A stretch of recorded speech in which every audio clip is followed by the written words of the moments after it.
Welcome to our comprehensive guide on how to post a new relationship on Facebook. Let's go through the steps together. 1. Begin by launching the Facebook app on your Android device. 2. Tap on the What's on Your Mind section to start creating a new post. 3. Scroll down and select Life Event from the options. 4. Choose Relationship from the list of life events. 5. Select New Relationship to specify that you are entering a new relationship. 6. You may also have the option to add the name of the person you are in a relationship with and the date when the relationship started. 7. Tap Next located at the top right corner to proceed. 8. Utilize the audience selector to choose who you want to share this relationship update with. 9.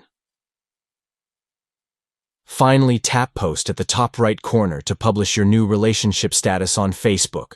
By following these steps, you can effortlessly share your new relationship status with your friends and followers on Facebook, allowing you to celebrate and announce this milestone in your life.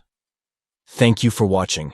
We hope this guide has been helpful in explaining how to post a new relationship on Facebook. Share your joy and excitement with your Facebook community by following these simple steps.